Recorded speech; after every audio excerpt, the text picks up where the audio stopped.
Hello dear student. आज के इस वीडियो लेक्चर में हम डिस्कस करेंगे जीव विज्ञान से संबंधित कुछ प्रमुख शाखाओं के विषय में। इसमें जो विज्ञान की सबसे प्रमुख शाखा है वह आकार की या आकृति विज्ञान। इसमें हम जंतु अथवा पौधे की वह आकृति और आकार किस तरह का होता है उसके विषय में अध्ययन करते हैं। सेकंड जो नंबर है इसमें हम देखते हैं शारीरिकी एनाटॉमी। एनाटॉमी में खास रूप से हम अध्ययन करते हैं किसी भी जंतु अथवा पौधे की आंतरिक संरचना की।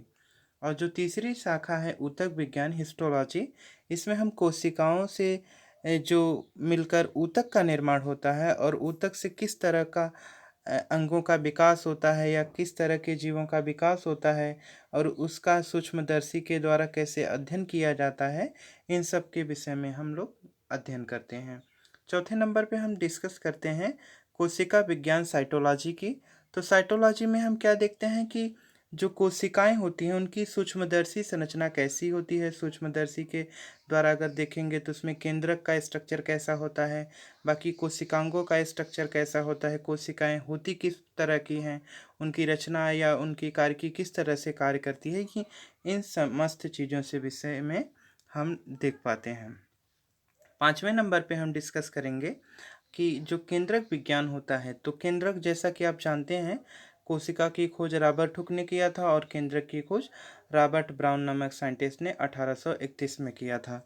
तो जो केंद्रक विज्ञान होता है, केंद्रक में खास रूप से जो जेनेटिक मटेरियल होते हैं, आनुवांशिक पदार्थ होते हैं, जैसे कि डीएनए हुए, गुणसूत्र हुए, वो कोशिका के केंद्रक के अंदर ही पाए जाते हैं।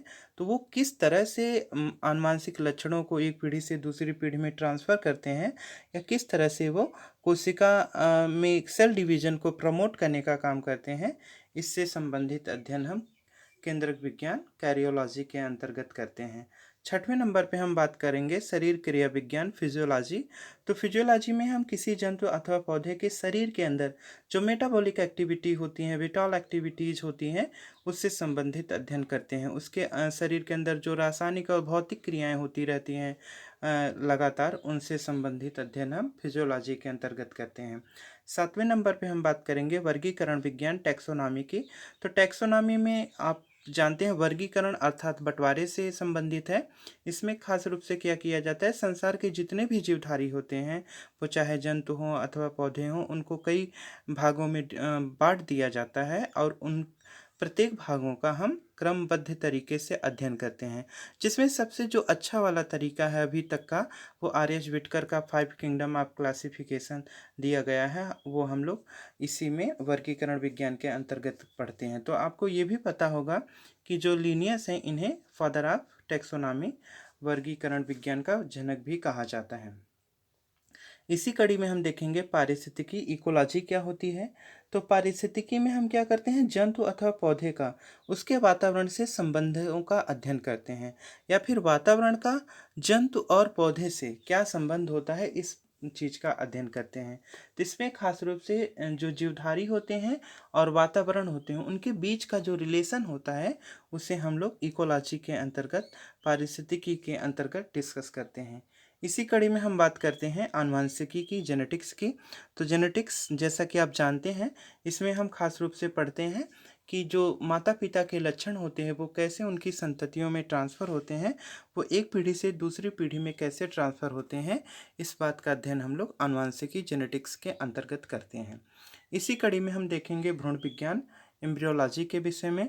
तो एम्ब्रियोलॉजी में क्या होता है कि चाहे वो जंतु हो अथवा पौधा हो या फिर कोई सूक्ष्म जीव ही हो, उसमें किस तरह से भ्रूण का निर्माण होता है, उसका भ्रूणी विकास किस तरह होता है और कैसे वो एक नए शिशु के रूप में परिवर्तित हो जाता है, ये पूरी जो प्रक्रिया होती है उसे हम लोग एम्ब्रियोलॉजी के अंतर्गत डिस्कस करते हैं। इसी कड़ी में हम देखेंगे जीवाश्म विज्ञान पैलियोलॉजी। तो जीवाश्म विज्ञान में हम जंतु और पौधे जो कि अब पृथ्वी पे वर्तमान समय में नहीं पाए जाते हैं, लेकिन ये भूतकाल में थे, उनके जो अवशेष हमें चट्टानों में छाप के रूप में या फिर किसी भी तरह से प्राप्त होते हैं तो उसे हम लोग क्या कहते हैं, जीवाश्म कहते हैं।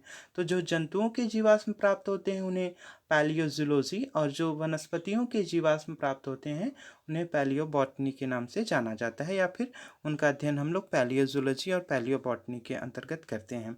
इसी कड़ी में हम देखेंगे जैव प्रौद्योगिकी बायोटेक्नोलॉजी। तो जो जैव प्रौद्योगिकी बायोटेक्नोलॉजी है, इसमें हम लोग खास रूप से क्या करते हैं कि किस तरह से जीन के अंदर, डीएनए के अंदर क्या ऐसे परिवर्तन किए जाएं, क्या ऐसे सुधार किए जाएं जिसके द्वारा हम नई तरह की चीज़ों का विकास कर पाएँ, कुछ नए कैरेक्टर डेवलप कर पाएँ नई संततियों के अंदर, ऐसी चीज़ों का अध्ययन करते हैं। और यह जो शाखा है ये खास रूप से रोगों के उपचार में, इसके अलावा जो नई नई फसलें उत्पन्न की जाती हैं, नई किस्म के बीज तैयार किए जाते हैं, इन सब से संबंधित अध्ययन हम लोग जैव प्रौद्योगिकी बायोटेक्नोलॉजी के अंतर्गत करते हैं। अब हम देखेंगे जैव विकास ऑर्गेनिक इवोल्यूशन में क्या पढ़ते हैं।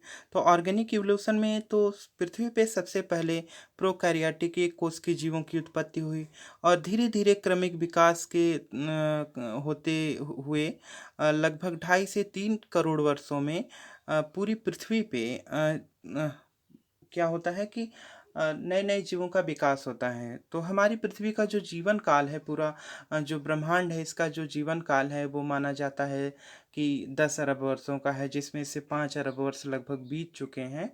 तो इसमें जो इतना लंबा जो जीवन काल है, इसमें किस तरह से एक कोष के जीवों का विकास हुआ, उनमें कैसे परिवर्तन हुए, वातावरणीय क्या परिवर्तन हुए, या फिर उनके उनके अंदर रासायनिक ऐसे कौन से परिवर्तन हुए, इन सभी चीज़ों का अध्ययन हम लोग जैव विकास के अंतर्गत करते हैं। और कैसे नए नए जीवों का विकास होता है, इस बात का भी अध्ययन हम लोग जैव विकास में ही करते हैं। और जैव विकास क्या है, एक जीवों में चलने वाली निरंतर और सतत क्रिया है, जिससे हमेशा नए नए जीवों का विकास होता रहता है। अब हम इसी कड़ी में देखेंगे जैव सांख्यिकी। तो जैव सांख्यिकी बायोस्टैटिक्स क्या होती है। तो बायोस्टैटिक्स के अंतर्गत हम लोग क्या करते हैं, जैविक क्रियाओं के जो परिणाम होते हैं, इनका सांख्यिकी या गणित के रूप में, या गणित के सिद्धांतों के आधार पर इनका विश्लेषण किया जाता है। जैसे जीवों की संख्या कितनी है, किस इकोलॉजिकल फील्ड में, या फिर किस बायोडाइवर्सिटी रीजन में उनकी टोटल संख्या कितनी है, नंबर कितना है, कहाँ पे पॉपुलेशन ज़्यादा है, कहाँ पे कम है, कहाँ का एटमॉस्फेयर फेवरेबल है, कहाँ का इनफेवरेबल है। मतलब इन सभी चीज़ों से, जीवों से संबंधित खास रूप से स्टैटिकल जो डेटा रिप्रेजेंट किया जाता है, उससे संबंधित ये शाखा है। इसी वजह से इसे हम लोग क्या बोलते हैं, जैव सांख्यिकी। इसी कड़ी में हम देखेंगे जैव रसायन बायोकेमिस्ट्री क्या होती है। तो जो जैव रसायन है, बायोकेमिस्ट्री है, इसमें हम लोग खास रूप से देखते हैं कि जो रासायनिक पदार्थ है जो जीवों के लिए किस तरह से इम्पॉर्टेंट है, जीवधारियों के शरीर में इन पदार्थों का क्या रोल है, या फिर ये रासायनिक प्रक्रियाओं को किस तरह से रेगुलेट करते हैं, प्रमोट करते हैं। इन सब का अध्ययन हम लोग जैव रसायन बायोकेमिस्ट्री के अंतर्गत करते हैं। इसी कड़ी में हम लोग देखेंगे जैव भूगोल बायोफिजिक्स क्या होती है। तो बायोफिजिक्स में हम लोग खास रूप से देखते हैं कि जीवों के अंदर जो फिजिकल एक्टिविटी होती है, जो फिजिकल एक्टिविटी के साथ साथ हम बात कर सकते हैं भौतिकी के सिद्धांतों के अंतर्गत जो जैविक क्रियाओं का संचालन होता है, उससे संबंधित ये शाखा होती है। अब इसी कड़ी में हम देखेंगे सूक्ष्म जैविकी माइक्रोबायोलॉजी। तो इसमें हम जैसे वायरस हुआ, बैक्टीरिया हुआ, माइक्रो ऑर्गेनिज्म हुए, इनका हमारे जीवन में क्या रोल है, ये हमारे लिए कैसे हार्मफुल होते हैं, कैसे यूजफुल होते हैं। तो इन सब से संबंधित अध्ययन हम लोग माइक्रोबायोलॉजी सूक्ष्म जैविकी के अंतर्गत करते हैं। तो जैसे वर्तमान समय में अभी कोरोना वायरस का इन्फेक्शन है, काफ़ी चर्चा में है ये। तो ये भी किससे संबंधित हो जाएगा, माइक्रोबायोलॉजी से। इसी कड़ी में हम देखेंगे जैवी ऊर्जा विज्ञान बायो एनर्जेटिक, ये क्या होता है।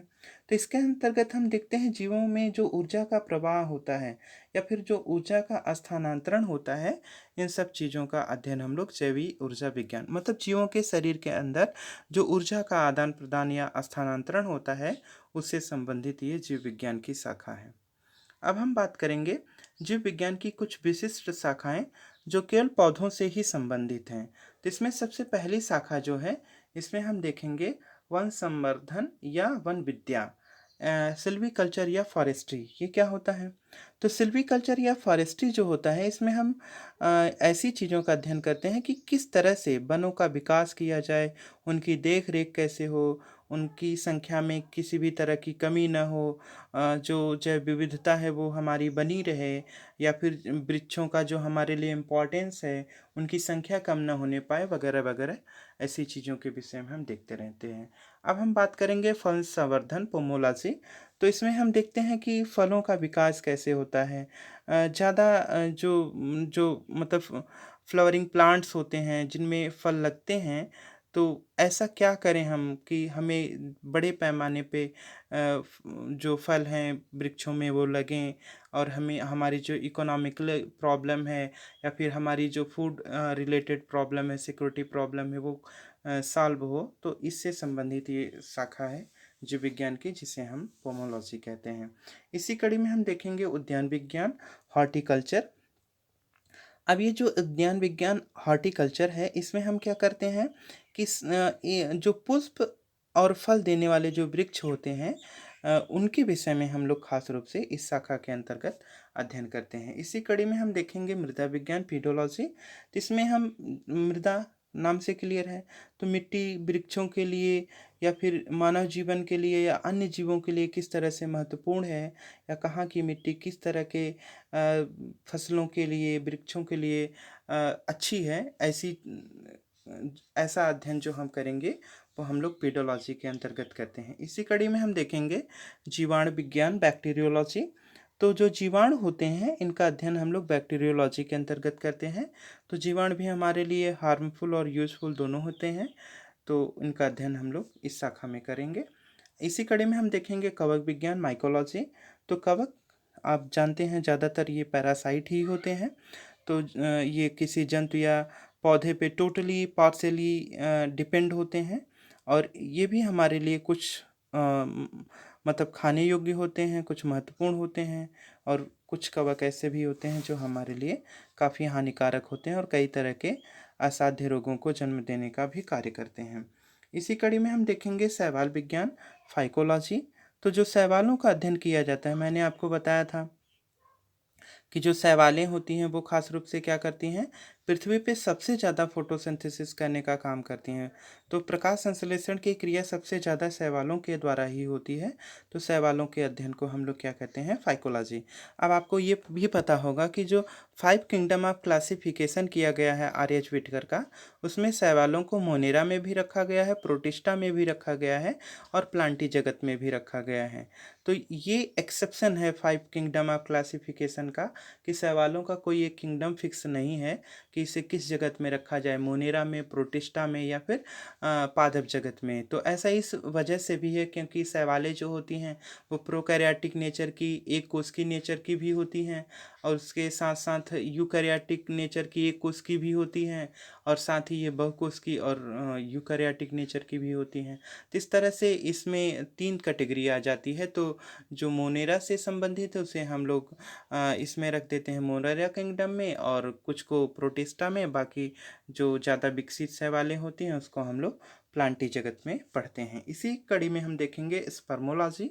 तो स्पर्मोलॉजी में हम क्या देखते हैं कि जो नए नए जीव होते हैं या जो नए पौधे होते हैं, नए बीजों का जो विकास होता है, उसमें किस तरह से बीजों का विकास होता है, किस तरह से उसमें निषेचन की क्रिया होती है, बीजों का विकास होता है, ये सारी जो प्रक्रिया होती है उसमें हम लोग स्पर्मोलॉजी के अंतर्गत डिस्कस करते हैं। इसी कड़ी में हम देखेंगे वायरस विज्ञान, वायरोलॉजी। तो नाम से ही क्लियर है, इसमें हम खास रूप से विषाणु अर्थात वायरसों का अध्ययन करेंगे कि किस तरह के कौन से वायरस है, किस कैटेगरी में है, उनको उनके क्या इम्पोर्टेंट कैरेक्टर हैं, यही सारे अध्ययन हम लोग वायरोलॉजी में करेंगे। अब हम देखेंगे एंथोलॉजी। तो एंथोलॉजी क्या होती है? एंथोलॉजी में हम लोग खास रूप से पुष्पों का अध्ययन करते हैं। तो कौन से फ्लावर का क्या कैरेक्टर होता है, उनका ऑर्नामेंटल क्या यूज़ है, इकोनॉमिकल उनका क्या यूज़ है, इसी तरह से उनका मतलब एथिकल क्या वैल्यू है, इस चीज़ का अध्ययन हम लोग एंथोलॉजी के अंतर्गत करते हैं। इसी कड़ी में हम देखेंगे कृषि वन संबंधी विज्ञान, एग्रो फॉरेस्ट्री। तो एग्रो फॉरेस्ट्री में हम क्या करते हैं, इसमें हम खास रूप से देखेंगे कि ऐसे कौन से वनस्पतियाँ या फिर वन संपदा है जो हमारे कृषि के लिए महत्वपूर्ण है, जिससे हमें हमारी जो इकोलॉजिकल प्रॉब्लम है, हमारी जो इकोनॉमिकल प्रॉब्लम है, वो काफ़ी हद तक सॉल्व हो जाए और हमारी जो मानव गतिविधियाँ हैं या मानव से संबंधित जो प्रॉब्लम्स हैं, वो किस तरह से इन सभी चीज़ों से सॉल्व हो सकती हैं। तो ऐसी सारी चीज़ों का अध्ययन हम लोग एग्रो फॉरेस्ट्री के अंतर्गत करते हैं। इसी कड़ी में हम देखेंगे आर्थिक वनस्पति विज्ञान, इकोनॉमिक बॉटनी। तो इसमें हम क्या करते हैं, ऐसे पौधों का अध्ययन करते हैं जो खास रूप से हमारे लिए व्यापार के तौर पे इम्पॉर्टेंट होते हैं, जैसे सागौन की लकड़ी हुई, चंदन की लकड़ी हुई, जो काफ़ी महंगी बिकती है। उसके अलावा इनसे काफ़ी लकड़ियाँ बनती हैं जिनका उपयोग हम लोग कई तरह के मतलब कि जो सामान होते हैं, उपकरण होते हैं, उसके अलावा घरों में, मकानों में, बाकी जगहों पे इनका उपयोग करते हैं। साथ ही ये कुछ मेडिसिनल प्लांट होते हैं जिनकी अपनी अलग वैल्यू होती है, उनसे अलग अलग तरह की औषधियाँ तैयार की जाती हैं, कई तरह के रोगों का उपचार किया जाता है। इसी तरह से कुछ और भी प्लांट होते हैं जिनसे बड़े पैमाने पे फूड ग्रेन्स प्राप्त किए जाते हैं। तो इन सब चीज़ों का अध्ययन हम लोग इकोनॉमिक की बॉटनी के अंतर्गत करते हैं। इसी कड़ी में हम देखेंगे ब्रायोफाइटा विज्ञान, ब्रायोलॉजी। तो इसमें हम क्या करेंगे, ब्रायोफाइट्स का अध्ययन करेंगे और फिर हम बात करेंगे टेरिडोलॉजी। इसमें टेरिडोफाइट्स का अध्ययन किया जाएगा और जाइलोटॉमी में हम लोग जाइलम से संबंधित, मतलब जाइलम का क्या प्लांट के अंदर क्या रोल होता है, उसके रिस्पेक्ट में बात करते हैं। अब हम देखेंगे जीव विज्ञान की कुछ विशिष्ट शाखाएं जो केवल जंतुओं से संबंधित होती हैं। इसमें सबसे पहले हम बात करेंगे कपाल विज्ञान, क्रैनियोलॉजी की। नाम से ही क्लियर है कि कपाल विज्ञान अर्थात इसमें हम मस्तिष्क की क्या संरचना होती है, हमारी जो खोपड़ी होती है, करोट होती है, उसका अध्ययन करते हैं। अब हम बात करेंगे तंत्रिका विज्ञान, न्यूरोलॉजी। तो इसमें हम तंत्रिका कोशिकाओं की बात करते हैं, उसका अध्ययन करते हैं कि तंत्रिका कोशिकाओं का क्या रोल होता है, कैसे वो कार्य करती हैं, उनकी संरचना कैसी होती है और उनका फंक्शन कैसा होता है। इसी कड़ी में हम देखेंगे रुधिर विज्ञान, हेमेटोलॉजी। तो इसमें हम लोग देखते हैं कि रुधिर के अंदर की क्या केमिकल प्रॉपर्टी होती है, उसकी क्या फिजिकल प्रॉपर्टी होती है। ये सारा अध्ययन हम लोग रुधिर विज्ञान, हेमेटोलॉजी के अंतर्गत करते हैं। अब हम बात करेंगे अस्थि विज्ञान, ऑस्टियोलॉजी। तो अस्थि विज्ञान में हम लोग देखते हैं कि हमारे शरीर के अंदर या किसी अन्य जीव के शरीर के अंदर हड्डियों की क्या स्थिति होती है, वो किस तरह से उसके लिए इम्पॉर्टेंट होती है। ये सारी चीज़ों का अध्ययन हम लोग अस्थि विज्ञान, ऑस्टियोलॉजी के अंदर करते हैं। दंत विज्ञान, ओडोंटोलॉजी, इसमें हम लोग दांतों का अध्ययन करेंगे। अंग विज्ञान, ऑर्गेनोलॉजी, इसमें हम लोग शरीर के अंदर पाए जाने वाले अंगों का अध्ययन करेंगे, जिसमें उसके कार्य, उसके फंक्शन या फिर उसकी संरचना का अध्ययन किया जाता है। इसी कड़ी में हम बात करेंगे त्वचा विज्ञान, डिमेटोलॉजी। इसमें हम त्वचा का अध्ययन करेंगे। आपको ये भी पता होगा कि त्वचा हमारे शरीर का सबसे बड़ा अंग है।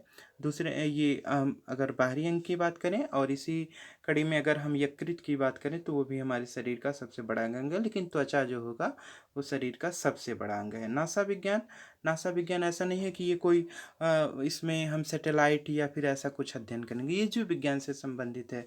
सैटेलाइट, ये सारी चीज़ें फिजिक्स से रिलेटेड हो जाती है। तो नासा विज्ञान, नासा मतलब नासिका, इसमें हम लोग हमारे नाक की संरचना कैसी होती है, उसकी आंतरिक संरचना कैसी होती है, बाह्य संरचना कैसी होती है, वो कैसे उसमें वो संवेदी अंग की तरह काम करता है, मतलब उसका रिस्पायरेशन में क्या रोल है, क्या प्रॉब्लम्स होती हैं, उसके साथ ही उसमें कौन कौन से रोग होते हैं, इन सभी चीज़ों का अध्ययन लोग नासा विज्ञान में करते हैं।